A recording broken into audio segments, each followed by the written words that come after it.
Olá, pessoal. Sejam bem-vindos a mais uma aula da nossa disciplina de agrometeorologia, do curso técnico em agropecuária. A nossa aula de hoje ela vem intitulada como radiação solar, tá?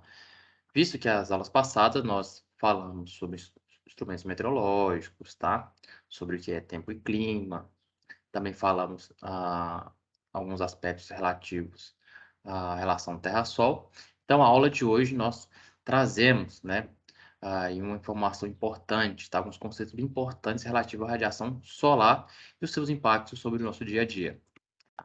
Então, pessoal, nós sabemos que o Sol é a nossa principal fonte de energia e é responsável por todos os processos termodinâmicos que ocorrem na superfície da Terra, tá? O Sol ele tem um raio de aproximadamente 697 mil quilômetros, tá? E essa energia solar proveniente do Sol, tá? Ela é que é responsável pelo aquecimento do ar que respiramos. Ela é responsável pelo aquecimento do solo, onde desenvolvemos nossas atividades cotidianas, tá? Também é responsável pela fotossíntese das plantas e das algas, tá? Ela é responsável também pela evaporação da água proveniente ah, do solo, a água evaporada proveniente dos corpos d'água e também é responsável pela manutenção do ciclo hidrológico, né, por todos os processos dentro do ciclo hidrológico, que é muito importante para o nosso dia a dia. Tá? Então, a luz solar, até chegar à superfície terrestre, ela percorre uma distância aproximada de 1,5 vezes 10 a oitava quilômetros, tá? Isso é a velocidade da luz, que é de aproximadamente 300 metros por segundo, tá? Então, essa distância a essa velocidade, a luz solar, ela gasta mais ou menos aí 8,30 minutos, saindo do Sol até chegar à superfície terrestre, tá? Então, aqui embaixo nós temos algumas figuras que representam, tá, toda a importância da radiação solar para nossas atividades, para a manutenção da vida na superfície terrestre. Nós temos ali o aquecimento da Terra, tá? O balanço de radiação solar. Nós temos a radiação solar que é importante para a fotossíntese das plantas, para a manutenção do ciclo hidrológico, para a ocorrência dos fenômenos climáticos, seja uma geada, para a ocorrência dos ciclones e até também para a responsável também por alguns fenômenos que causam prejuízos à população, né? Como as inundações e enchentes. Bem, a radiação solar emitida, ela é considerada radiação solar de ondas curtas. Por que que ela é considerada de ondas curtas? Porque quase toda a energia emitida do Sol está abaixo de 3.000 nanômetros. O que que é isso? Esse é o comprimento de onda, né, das ondas que são emitidas ali pelo Sol. Esses comprimentos de onda, pessoal, da radiação que vem do Sol, que chega na superfície terrestre, ela está na faixa de 3 micrômetros, ou 3.000 nanômetros, tá? E a radiação solar dos corpos terrestres, aquela radiação, não solar, a radiação que é emitida pelos corpos terrestres, ela é considerada radiação de ondas longas, tá? Pois está acima de 3.000 nanômetros, tá? Qual que é a relação de um com o outro? A radiação solar, tá, que chega à Terra, nós consideramos como de ondas curtas porque está abaixo de 3 micrômetros. Essa radiação solar, ela aquece os corpos que estão na superfície terrestre. Aquece o solo, aquece o corpo d'água, aquece as florestas, aquece as áreas agrícolas. E esse aquecimento faz com que esses corpos, esses alvos, elas emitam energia na faixa de ondas longas. Por quê? Parte dessa energia que chega ah, ah, nesses alvos provenientes do Sol, ela é convertida em energia de ondas longas. Ou seja, são energias que têm comprimento de onda acima de 3.000 nanômetros, tá? Assim, visto isso, né, nós temos a formação do balanço de radiação. O que que é o balanço de radiação? É a relação entre as ondas longas e as ondas curtas, ou a relação entre as ondas curtas, aqui definida como BOC, que é o balanço de radiação de ondas curtas, e o balanço de ondas longas, que é o BOL. Então, a soma do BOC mais o BOL, nós temos o balanço geral de radiação. Bem, e quais são as formas, né, dessa radiação se propagar, né, transmitir de um corpo para o outro, tá? No Sistema Internacional de Unidade de Medida, a unidade utilizada para expressar radiação solar é o watts por metro quadrado e também megajoule, MJ, por metro quadrado por dia, tá? E como essa energia ela pode ser transferida? Então, a transferência de energia ela pode ser realizada em três processos, basicamente. Condução, que é a transferência de calor de uma molécula para outra. Convecção, que é a transferência de calor por movimento de massa. E radiação, que é a transferência de energia por meio de ondas eletromagnéticas, tá?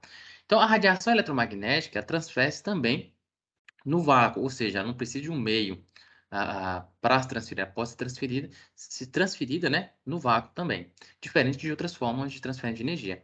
Então, aqui nós temos, por exemplo, quando nós fazemos um aquecimento de uma água, por exemplo, numa panela, tá? Então, aquela chama, tá? Quando ela aquece o fundo da panela, ela aquece através da transmissão de radiação, tá? Então, essa energia é transferida na forma de radiação. Aquelas moléculas de água, elas ganham energia. Então, uma molécula transfere energia para outra através do processo que nós chamamos de condução, tá? Então, por exemplo, o cabo de energia, ele vai aquecer porque uma molécula transfere uma energia de uma para outra. Então, tem a condução de energia, tá?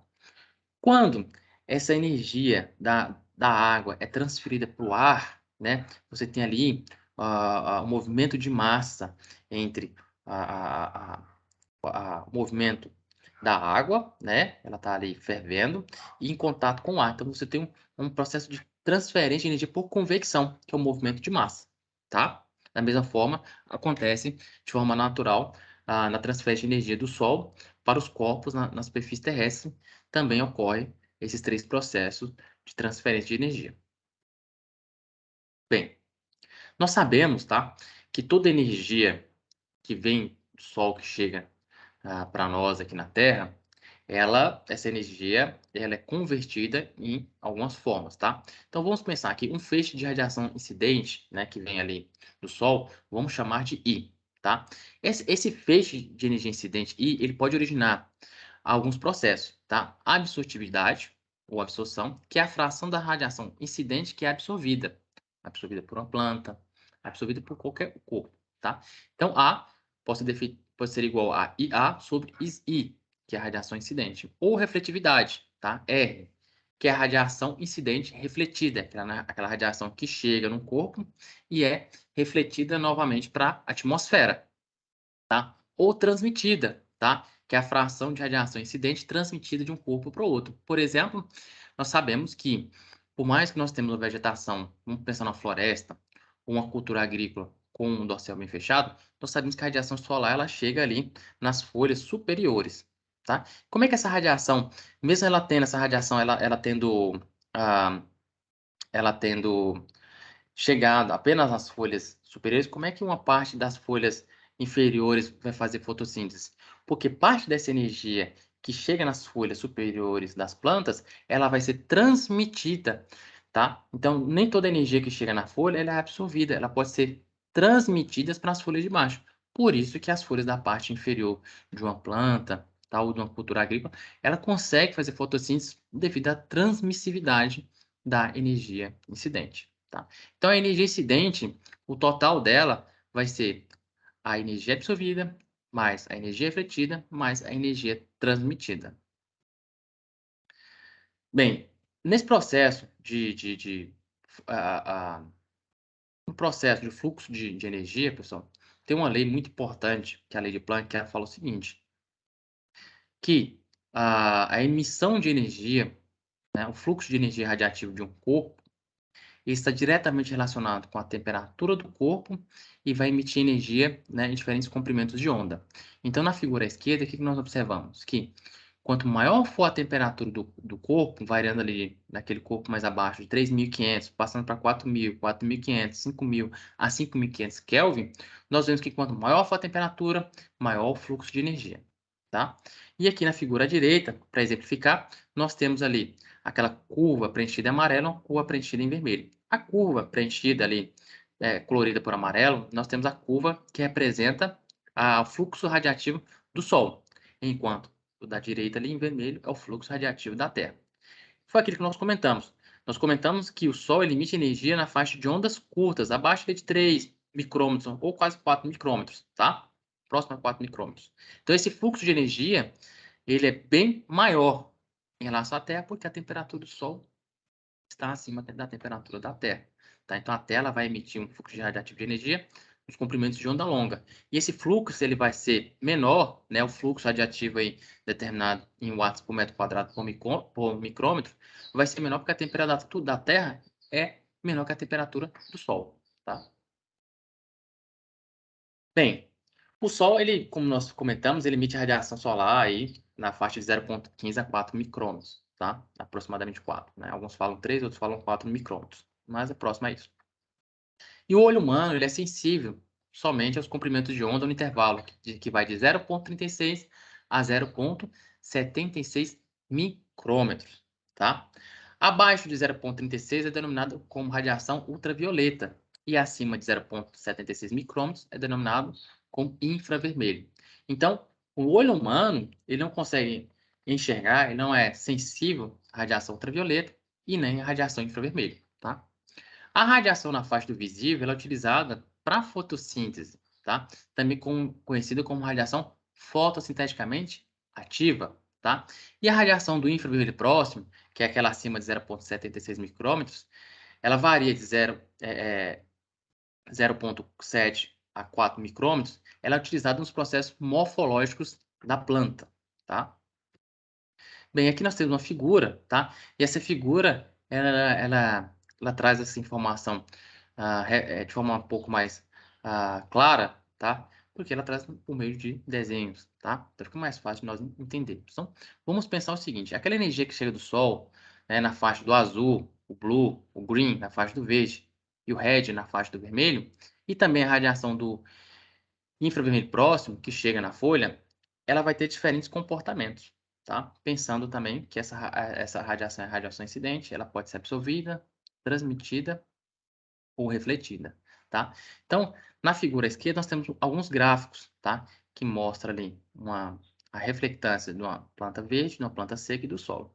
O que nós observamos? Que a planta verde, ela reflete, né? Quanto maior for a curva, maior a reflectância. Ela reflete bastante no verde, mas reflete muito mais no infravermelho próximo.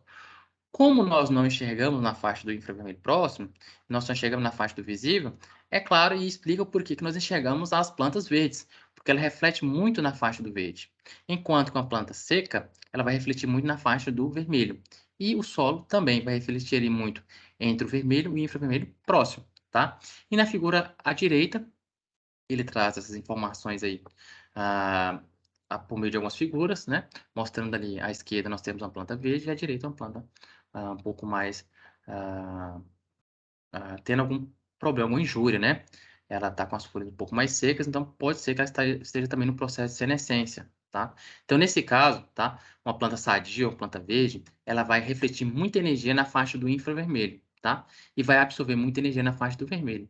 Por outro lado, uma planta que está tendo algum estresse hídrico, algum ataque de praga, ela vai refletir muita energia na faixa do visível, porque ela não vai estar conseguindo fazer fotossíntese. Então, ela não vai absorver essa energia para fazer fotossíntese, ela vai refletir, tá? Enquanto que na faixa do infravermelho, ela começa a absorver mais, tá? Isso é um indicativo, são indicativos, né, pessoal, por meio desse comportamento da energia, são indicativos da qualidade da planta.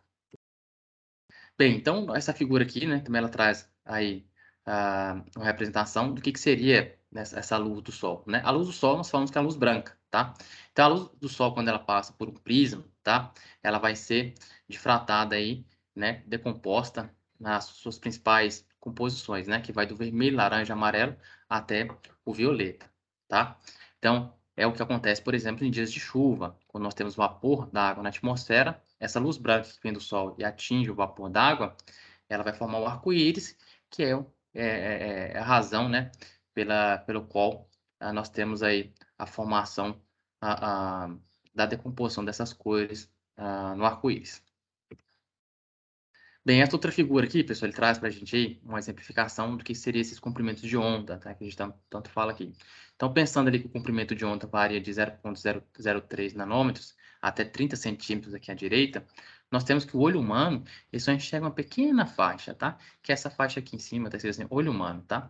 Ele vai enxergar uma faixa aí de mais ou menos de 400 nanômetros a 700 nanômetros, que vai do violeta ao vermelho. Acima do vermelho, olhando aqui a figura abaixo, aqui embaixo, né? Sobre essa onda, nós temos acima do vermelho o infravermelho próximo e abaixo dele o ultravioleta. Bem, e na planta, como que isso ocorre, tá? Qual que é a importância dessa radiação na planta? Nós sabemos que para fazer fotossíntese, lá no cloroplasto, né, nós vamos ter as clorofilas A e B. Tá? Observando a clorofila A, que é essa curva em rosa. Tá? No eixo Y, nós temos ali percentual de absorção, variando de 0 a 90. Tá? Na clorofila A, o percentual de absorção é alto entre o violeta e o azul e alto também no vermelho. Enquanto que na clorofila B, na faixa do vermelho, o percentual de absorção é menor, tá? Enquanto que na clorofila B, o percentual de absorção é muito maior na faixa do azul. O que isso nos mostra? Que as faixas do vermelho e do azul são extremamente importantes para o processo fotossintético da planta, que é aquela radiação que comentei com vocês, radiação fotossinteticamente ativa, que é a energia responsável pela fotossíntese da planta, tá? Bem, aqui, tá? Visto isso, esses conceitos, certo? Como é que nós podemos estimar essa radiação solar que chega na superfície, tá? Por meio do balanço de radiação, tá? Então, o balanço, né, traz aquela ideia de compensação. Então, vamos ver. O balanço de radiação, ou também conhecido como saldo de radiação solar, é toda energia radiante no sistema solo-atmosfera, resultante da radiação líquida disponível, tá? Ela é expressa por Rn, Net Radiation, tá? Então, nós vamos determinar aqui que o balanço de radiação é Rn. Essa energia é responsável pelo aquecimento ou resfriamento do solo, tá? Ela é responsável pelo aquecimento ou resfriamento do ar. E também a energia é responsável pela evaporação da água, e também é utilizada nos processos biológicos e fisiológicos dos seres vivos, tá? Então, a radiação solar que chega ao topo da atmosfera, ela é denominada de radiação total, ou radiação na ausência da atmosfera, denominada aqui de RA. Por que na ausência da atmosfera? Porque é o topo da atmosfera, tá? A partir desse ponto para baixo, nós temos a atmosfera, acima dele nós temos o espaço, né? Nós não temos atmosfera no espaço. Então, nós chamamos de RA. Tá? Então, aquela energia que vem do Sol, que chega ali bem na parte superior da atmosfera, nós chamamos de radiação total, tá? Ou seja, ela não teve nenhuma perda no seu processo de transferência até aquele ponto, né? Até o topo da atmosfera, tá? A radiação que atinge a superfície da Terra é denominada de radiação solar incidente, tá? Qual que é a diferença? Depois que essa radiação solar passa do topo da atmosfera, ela sofre algumas transformações, algumas perdas, tá? Então, só uma parte dessa radiação que chega no topo da atmosfera, ela vai chegar na superfície só da Terra, né? Que nós denominamos de radiação solar incidente ou RS. Bem, parte da energia que chega à superfície, tá, ela também sofre outro processo. Ela pode ser refletida devido ao albedo, aqui denominada de R, que é a reflectância dos alvos. Todo corpo, né, todo alvo na superfície terrestre, ele tem um valor de albedo, que é um valor de reflectância. Seja a vegetação, seja o solo, seja a água, ela tem um fator de reflectância. Tá? Então, a energia absorvida pela superfície resulta no saldo ou balanço de radiação de ondas curtas, que são as ondas que vêm do Sol. Lembra que o Sol ele emite energia na faixa de ondas curtas? Bem, então a absorção de energia pela superfície também resulta na emissão de energia. Lembra que eu comentei com vocês que a superfície ela aquece e ela emite energia. Então a Terra também emite energia. Ela pega a energia do Sol, absorve e emite na forma de ondas longas. Tá aqui, ó. A absorção de energia pela superfície também resulta na emissão de energia na faixa de ondas longas. Parte dessa radiação retorna para a superfície ao interagir com as nuvens. Ou seja, assim que ela chega na nuvem, essa radiação de ondas longas, ela também retorna para a superfície, tá? Resultando aí no balanço de ondas longas, tá? Aqui denominado de RB. Então, pessoal, como é que nós podemos equacionar isso? Tá? Aqui nós temos um equacionamento. Tá? Nós vemos lá as siglas, né? Rn aqui, então nesse caso é radiação líquida. Tá? Radiação líquida, que é o que nos interessa.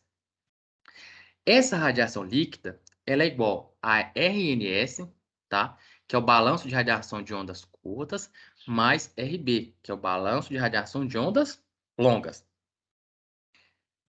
A radiação líquida Rn vai ser igual a Rs, que é a radiação solar incidente, é aquela que chega lá no topo da atmosfera, tá?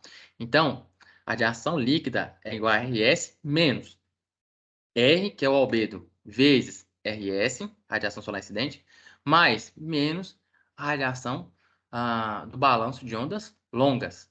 Então, nós podemos falar também que Rn, a radiação líquida, é igual a 1 menos o albedo, vezes RS, a radiação solar incidente, menos o balanço de radiação de ondas longas, tá? Ou RB. Bem, então, nós temos, né, o balanço de radiação de ondas curtas e o balanço de radiação de ondas longas. Como é que nós descobrimos qual que é o balanço de radiação de ondas curtas, né? É isso que nos interessa. Como é que eu chego a isso, tá? De que forma, tá? Como que os dados de uma estação meteorológica podem nos auxiliar, tá? Que nós vimos lá os instrumentos. Como que aquelas variáveis que nós vimos da relação Terra-Sol pode nos auxiliar aqui? E é aqui que nós vamos ver que está tudo ligado, né? Tudo ali relacionado, tá? Então, essa equação aqui, ó, RNS, tá? Balanço ou saldo de radiação de ondas curtas, ela vai ser igual a 1 menos R, que é o albedo, vezes RS, que é a radiação solar incidente, tá? Então, essa radiação solar incidente, RS, tá? Aquela radiação solar que chega lá no topo da atmosfera. Como é que eu sei quanto de radiação chega no topo da atmosfera? Como é que nós obtemos isso? Através dessa equação, tá? Então, aqui nós podemos chamar de radiação solar incidente ou radiação solar no topo da atmosfera, RA. Então, na equação, eu posso colocar RS ou posso colocar RA. Na literatura, você encontra das duas formas, mas o modelo matemático é o mesmo, tá? Então, a radiação solar no topo da atmosfera é 37,6 vezes dz sobre dzão ao quadrado. O que é isso? Distância relativa Terra-Sol, vezes π sobre 180, vezes HN, tá? Que é o ângulo horário, vezes o seno da latitude, vezes o seno da declinação solar, mais o cosseno da latitude, vezes o cosseno da declinação solar, vezes o seno do ângulo horário, tá? Aqui a equação pode até parecer um pouco mais extensa, só que todos esses termos aqui vocês conhecem. Nada mais é do que substituição de valores, tá? E a radiação solar, pessoal, qual que é a unidade dela? Nós vimos que a radiação solar total ela pode ser representada por megajoule por metro quadrado por dia, que é a unidade que essa equação vai dar, tá? Então, RA vai ser essa equação vai nos permitir saber qual que é a radiação solar que chega lá no topo da atmosfera, tá? No local que estamos, que é a latitude onde estamos, tá? Em um determinado dia, que nós vamos saber qual que é a declinação solar naquele dia, tá? E aí nós vamos também obter o ângulo horário e é só entrar com esses dados aqui, né, na equação e obter a radiação solar no topo da atmosfera.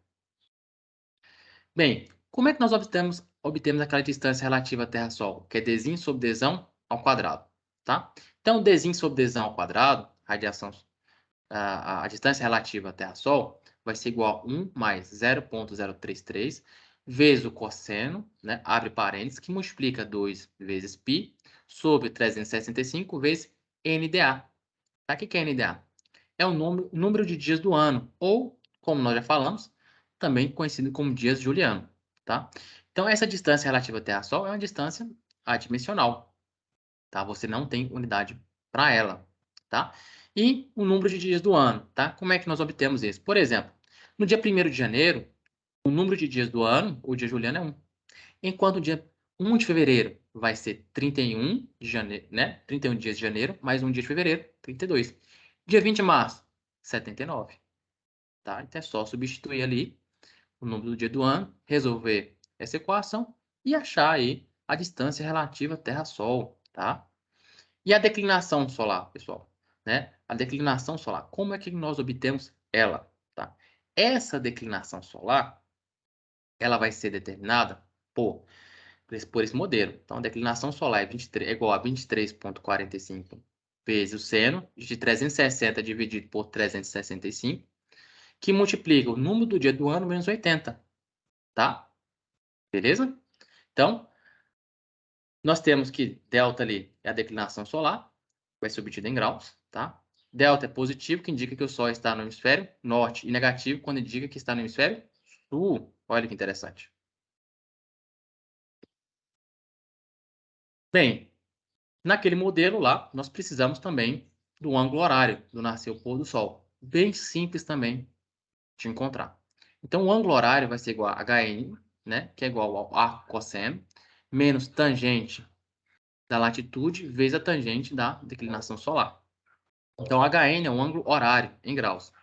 E a latitude vai ser representada por φ e a declinação solar por delta.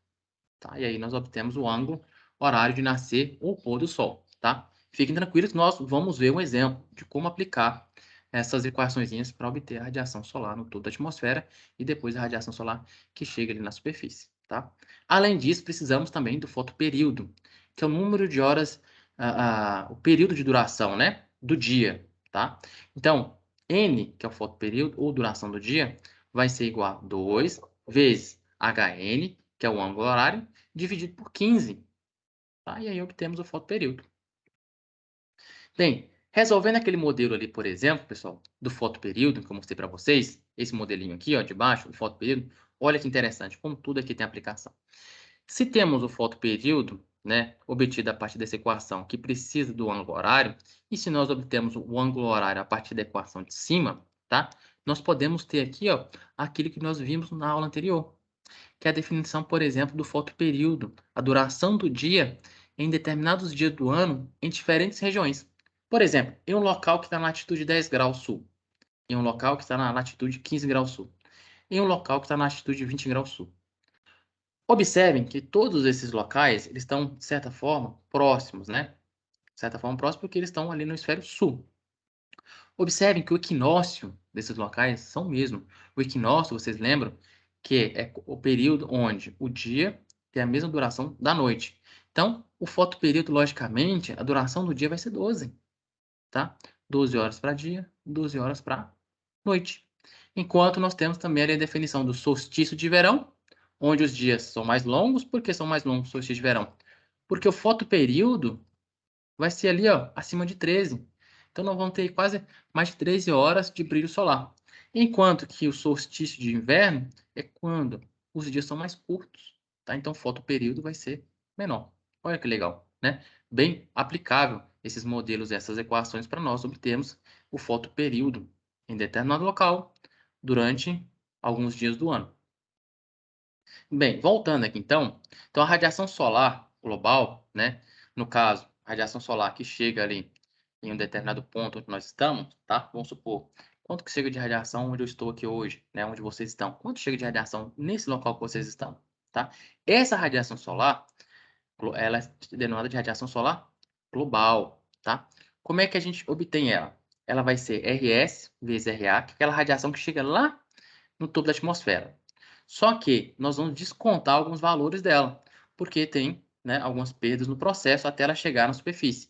Então, vai ser os coeficientes A mais B, dividido por N sobre N.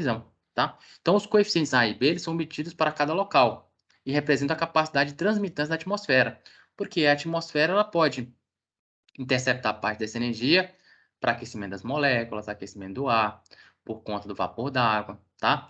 Então, esses autores, tá? Eles propuseram uma aproximação para os coeficientes A e B. Tá? Eles determinaram que A pode ser 0,29 e B 0,52. Essa é uma aproximação, tá, pessoal? Um modelo mais genérico, tá? Mais simples de ser aplicado. Assim, RS pode ser expresso por RS é igual a RA, radiação solar lá no topo da atmosfera, que multiplica 0,29 vezes o cosseno da latitude local, mais 0,52, que multiplica N sobre N. Quem que é N? Tá? Nós vimos que, aqui, nós já sempre vimos que a latitude ela é representada por essa letra grega. A insolação diária é N, que é aquela insolação que nós obtemos lá na estação meteorológica, tá? Qual foi a insolação solar hoje? Qual foi a insolação solar no dia que eu tenho interesse em saber? Então, esse dado ele é obtido lá da estação meteorológica, a partir do aparelho que chama heliógrafo, tá? E Nzão? Nzão é o fotoperíodo, ou duração astronômica do dia.